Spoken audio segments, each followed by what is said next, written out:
I'm Sharon. My name's Lyron. And we drive with a team called UPSOAR, which is really just a small team. There's only like 3 of us currently. I think this is my going into my 4th year. I really just started because of him. Like, I saw his car and his fun stuff and wanted to participate, and I didn't want to be a passenger. Teamed up with a girl who was teaching it, and like that was where I learned how to do donuts and transitions and like everything. I technically started in 2005 with my Mitsubishi Evo, and I started in Club Loose in the parking lot. I used to do, it was just mainly like big donuts and stuff like that, or I could do, what was it called, corkscrews, where you're just real tight right there, and I could just do that with no hands, which is kind of cool. I got rid of that car in 2007. 2009 I got the UPSOAR, and I've been driving that ever since. Very first car I ever saw drift was a UPSOAR. It was a Vertex one in like old option video days. Long story short, I got mine because he had one.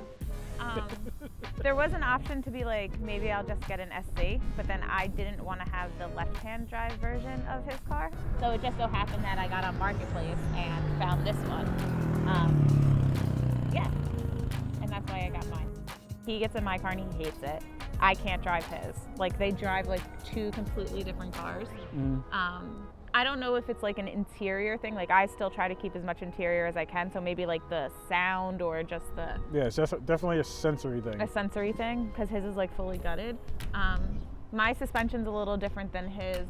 Mine... She has 20K springs all the way around. I have, I think... 24s and...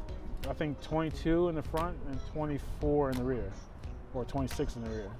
But I also towed a huge trailer with it, so I have to offset the weight from the trailer so the car's not scraping on the ground. Yeah, when I started in cars and I went to car shows, my first car show was in New Hampshire. So I've always been traveling. I don't like to stay in the area. Doing different tracks, you learn different ways and you progress. It's the same thing as if you want to go and compete, you're, stepping yourself up.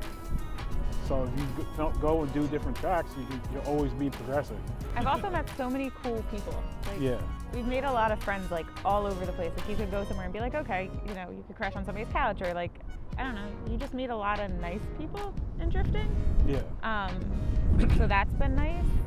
And then just experiencing different tracks like really makes you adjust to your car in a completely different way. Currently, I feel like if you go to Driven Luck in Alabama, that'll be a really good starting track because the pavement is consistent. I think Lanier's a great learning track. Oh yeah. Because it can be fast, it's got a bank. I've always wanted to drive, like we went to Japan, but at that time like I wasn't driving yet, and honestly I didn't even know you could do like the whole rent a car and drive.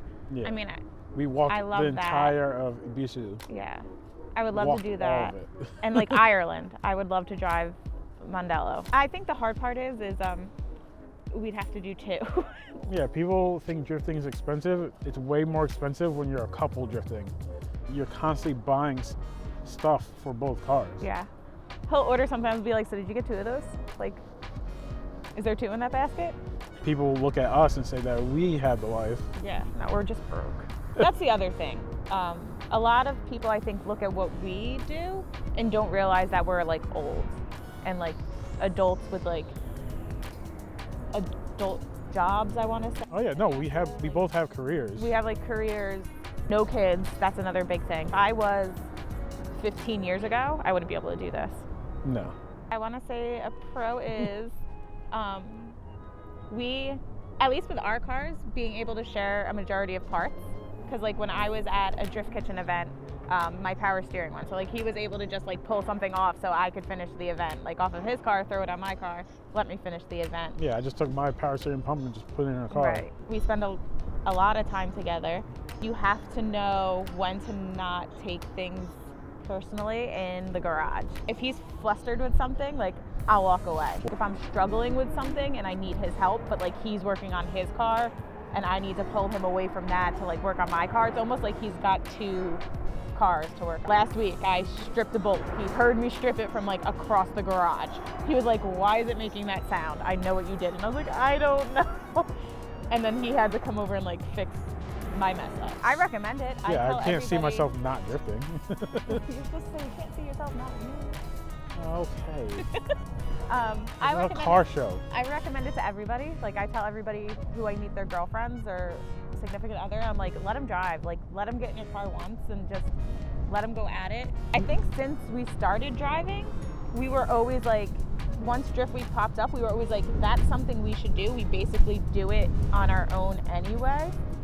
We brought all our tires with us, so we brought 46 tires. We used, I think, 32 of them. We could have cleared out tires like easily on all the tracks, but you had to like budget yourself. You have to like drive your car so far, you're like pacing yourself. Like start to finish, we started in New Jersey and we finished in New Jersey. We're like, we got to get this home. Like that alters your driving a little bit.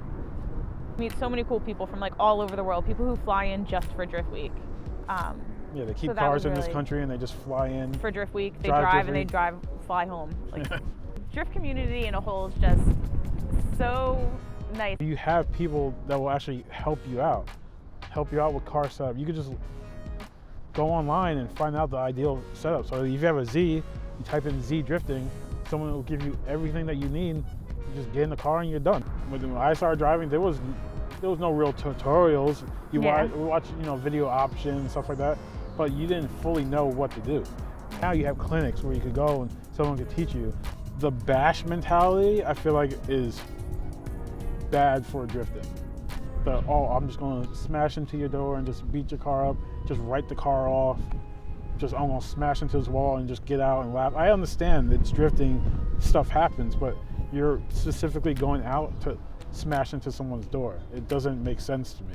We've recently seen a lot of tracks elsewhere from here who are putting like limitations on the types of cars that are driving with them. It needs to all be one color, it needs to have all its body panels. Like we want you to be proud of your car when you're out there driving, because I feel that if you're proud of the way your car looks, you're gonna drive in that manner. If you think about it, that's how drifting started. It was about style.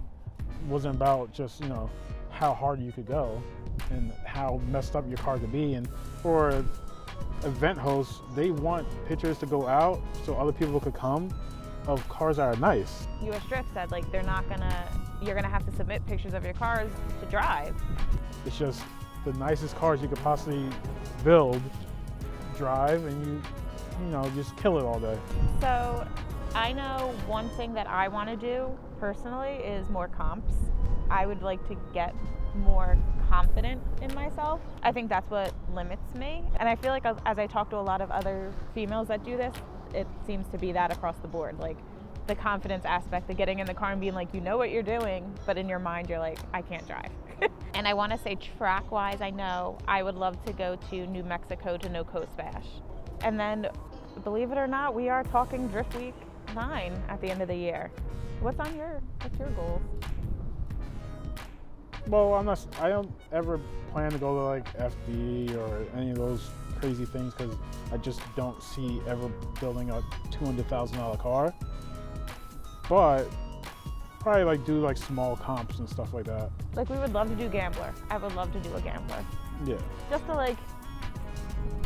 to dance with it a little bit. Drift community in a whole is just so nice. You meet people in drifting, and I can honestly say I don't think I've come across one person who that I felt ill about. Like I've made some lifelong girlfriends out of drifting.